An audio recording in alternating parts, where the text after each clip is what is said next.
ត្រប់វិញជាមួយសៀងហើយនឹងសាច់ជ្រូកចិញ្ច្រាំបងប្អូនម៉ណុយនេះគឺថាថ្មីសម្រាប់ខ្ញុំហ្មងចាដែលធ្វើញ៉ាំទេនេះជាលើកទី1ហើយត្រប់វិញណាធ្លាប់ទៅយកទៅអាំងហើយយកមកឆាអញ្ចឹងហើយដល់ពេលយើងឆាស្រស់អញ្ចឹងគឺថារសជាតិវាមួយយ៉ាងម្នាក់បងប្អូនចាត្រប់អាំងឆ្ងាញ់បែបអាំងអាឆាអាស្រស់នេះគឺថាឆ្ងាញ់បែបស្រស់អញ្ចឹងទៅហើយថ្ងៃនេះខ្ញុំឆាត្រប់ពីផ្លែបងមុនដំបូងថាដាក់តែមួយផ្លែមួយកណាត់អីទេប៉ុន្តែដល់ហើយនឹកឃើញថាសល់បន្តិចហ្នឹងទុកធ្វើអីក៏ដាក់ទាំងអស់តែម្ដងទៅហើយយើងយកវាមកហាន់ច្រវាមូលអញ្ចឹងមកហើយដាក់ទឹកតិចមកដាក់អំបិលចូលចាយើងត្រាំត្រប់នឹងនៅក្នុងហ្នឹងទៅកុំឲ្យវាខ្មៅហើយឲ្យវាកាត់អាជាតិ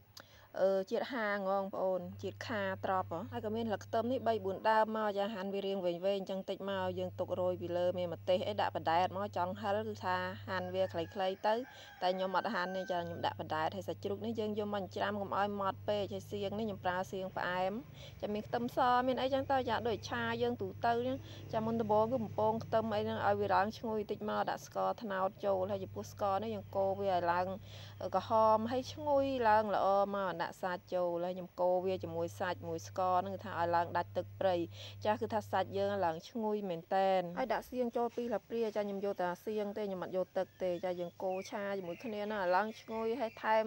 ប៊ីចេងហើយខ្ញុំដាក់រ៉ូឌីបន្តិចដែរហើយម្ទេសហ្នឹងដាក់បដែតមកឡៃហ្នឹងផ្លេចចុចថតបងប្អូនអញ្ចឹងហើយគឺថាកាត់យកតែម្ដងតែម្ដងទៅឆាភ្លក់រសជាតិមើលអីផងរួចហើយយើងដាក់ត្រប់ចូលមកឆាវាឲ្យក្របទុកវាឲ្យឡើងត្រប់